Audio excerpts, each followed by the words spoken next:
Hello दोस्तों, कैसे हैं आप लोग। स्वागत है आप सबका एक बार फिर से आपके अपने ही चैनल कंप्यूटर प्रेप पे। हम लोग यूनिट 3 के लेक्चर सीरीज देख रहे थे और आई होप कि आपको ये लेक्चर सीरीज काफ़ी इंफॉर्मेटिव और काफ़ी इंटरेस्टिंग लग रहा होगा। आपको नए नए चीज़ की जानकारी हो रही होगी और ये सभी एग्जाम्स से रिलेटेड है।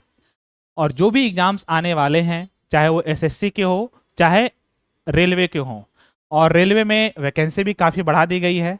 तो यदि आप सीरियसली प्रिपेयर कर रहे हैं तो इन सभी वीडियोस को सीरियसली देखेंगे और अपने दोस्तों के साथ शेयर करेंगे। इस लेक्चर सीरीज में जो हमारा यूनिट 3 का लास्ट टॉपिक है वो है ई बैंकिंग। ये क्या है ई बैंकिंग? जैसे हम लोग ईमेल पढ़े थे उसी तरह से ई बैंकिंग है। ईमेल में था कि आपको मेल भेजना था इलेक्ट्रॉनिक मीडिया के थ्रू। इसी तरह से ई बैंकिंग सिस्टम आया और ये एक तरह से क्रांति ला दिया बैंकिंग के क्षेत्र में। पहले बैंकों में, आज से 10-15 साल पहले बैंकों में कतार सी होती थी, और आज के जमाने में मैंने लगभग 4-5 साल से बैंक गया भी नहीं है। मेरे पास उस बैंक का अकाउंट है और मैंने वो बैंक कभी फिजिकली विजिट नहीं किया है और मैं उसको मैनेज कर रहा हूं। ये सभी पॉसिबल हुआ ई बैंकिंग के आने से। बैंक का चक्कर खत्म, है ना। तो ये कैसे पॉसिबल हुआ ई बैंकिंग, और इसके बारे में हम लोग कुछ चीजें पढ़ेंगे कि क्या क्या चीजें आ गई जिसके कारण से हम लोग अब खुद ही कर ले रहे हैं सारा काम। बैंक में जा करके बैंक ऑफिशियल्स की मदद की जरूरत नहीं पड़ रही है। पैसा चाहे ट्रांसफर करना हो या फिर कैश लेना हो, इसके लिए हम ई बैंकिंग सिस्टम के थ्रू ही सारा काम कर ले रहे हैं। तो e banking is a form of banking in which funds are transferred, यानी एक जगह से दूसरे जगह फंड ट्रांसफर हो रहा है और आपको सर्विसेज भी मिल रही है through an exchange of electronic signals rather than through exchange of cash, cheques, cheque गलत लिखा हुआ है, और other types of paper documents. ठीक है, आपको जो भी सर्विसेज चाहिए आजकल ऑनलाइन प्रोवाइड कर दी जाती है। आपको बैंक में जाकर के, चाहे आपको लोन चाहिए ऑनलाइन अप्लाई कर दीजिए, है ना। बिजनेस लोन चाहिए ऑनलाइन अप्लाई कर दीजिए। क्रेडिट कार्ड चाहिए ऑनलाइन अप्लाई कर दीजिए। डेबिट कार्ड एक्सपायर हो गया, फिर से डेबिट कार्ड रिन्यू करना है, ऑनलाइन अप्लाई कर दीजिए। तो ये सारा काम आपका ऑनलाइन आजकल हो जाता है। अब इसमें हम लोग बैंकिंग का सबसे बड़ा जो आम आदमी को जिसके लिए यूज करता है वो है फंड ट्रांसफर। एक जगह से दूसरे जगह पैसा भेजने के लिए हम लोग बैंकिंग सिस्टम का यूज करते हैं। तो ये भी इलेक्ट्रॉनिक फंड ट्रांसफर के आने के कारण काफी आसान हो गई। और इलेक्ट्रॉनिक फंड ट्रांसफर, जिसका फुल फॉर्म ईएफटी, ये जो पॉसिबल हुआ इसमें कई तरह के टेक्नोलॉजी के आने से, जिसमें एक है ATM, automatic trailer machine, IMPS money transfer करने के लिए, आरटीजीएस सर्विस, एनईएफटी सर्विस, और अभी जो मार्केट में तहलका मचा रखा है वो है यूपीआई, जो कि माना जाता है कैश सिस्टम को ये खत्म करेगा। इन सब का फुल फॉर्म आपको याद रखना है। जैसे एनईएफटी का फुल फॉर्म क्या है? National electronic fund transfer.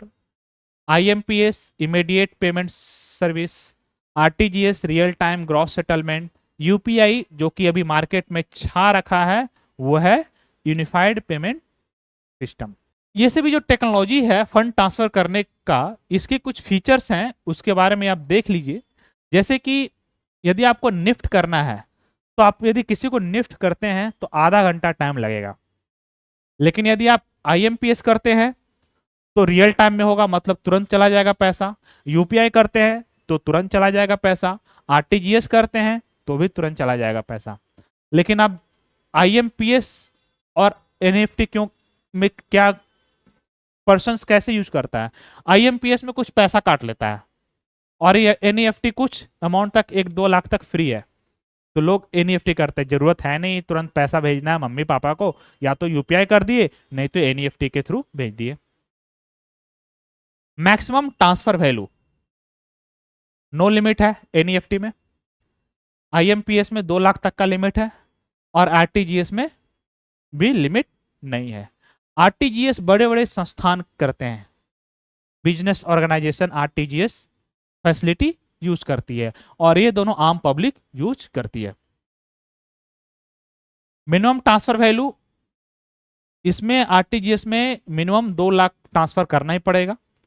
Charge इसमें नहीं लगता है, इसमें चार्ज लगता है, यही मैं बता रहा था। इस कारण से लोग NEFT करते हैं, लेकिन आज UPI के आने के कारण अब तो NEFT भी करना लोग छोड़ दिए, क्योंकि वो भी अभी तक चार्जलेस है। Timing, RTGS on working days ही आपको फैसिलिटी अवेलेबल होगा, सुबह 7 बजे से लेकर के शाम के 5 बजे तक। बाकी NEFT और IMPS अब 365 दिन 24/7 सर्विस अवेलेबल है। तो यहां से एक चीज और है, ये सभी चीजें फैसिलिटी प्रोवाइड हो पाई कैसे? तो एक नाच है, नेशनल ऑटोमेटिक क्लियरिंग हाउस। ये एक तरह से सर्वर समझिए, एक तरह से इसके अंदर एक सर्वर है। इस सर्वर से सभी की बैंकिंग, यहां पे PNB वगैरह से लेकर के जितने भी है, PNB, SBI, इस तरह लेकर के मल्टीपल जितने भी बैंकिंग सिस्टम है, उन सब का जो सर्वर है वो कनेक्टेड रहेगा नाच से थ्रू इंटरनेट।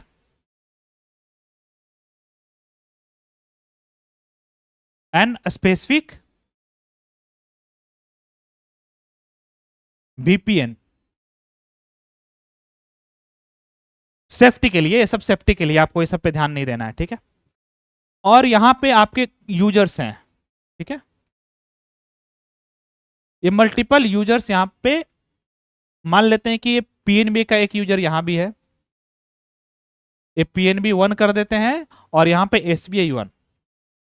अब PNB 1 के कस्टमर को SBI के अकाउंट में थ्रू UPI पैसा भेजना है, या फिर PNB 1 के कस्टमर को SBI के ATM से पैसा निकालना है।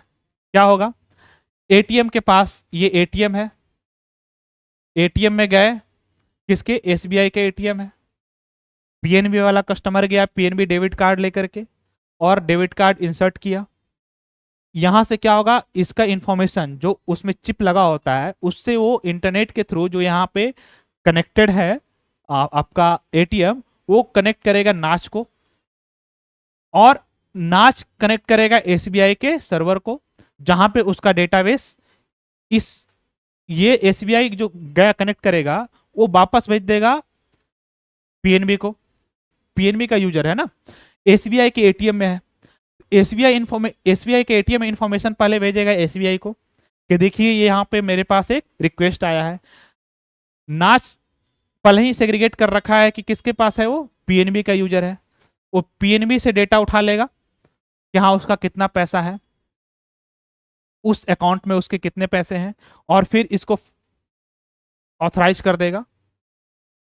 इसने कैश निकाल लिया। अब चूंकि यहां पे SBI के ATM से कैश निकला है, लेकिन अकाउंट में यूजर के ही अकाउंट से कटेगा पैसा, ये बैंक आपस में नाच के थ्रू आपस में सेटलमेंट कर लेता है, और इस तरह से ये पूरा का पूरा सिस्टम चलता है। बेसिक यही समझिए कि एक तरह से एक कॉमन पॉइंट बना हुआ है, उस कॉमन पॉइंट से सारे बैंक के सिस्टम कनेक्टेड है, और इस कारण से एक दूसरे से हम लोग मनी ट्रांसफर इलेक्ट्रॉनिकली कर ले रहे हैं। तो इस तरह से हम लोग ट्रांसफर करते हैं। यहाँ पे आपका ई बैंकिंग सिस्टम भी इंड होता है, यूनिट 3 यहाँ पे समाप्त किया जाता है।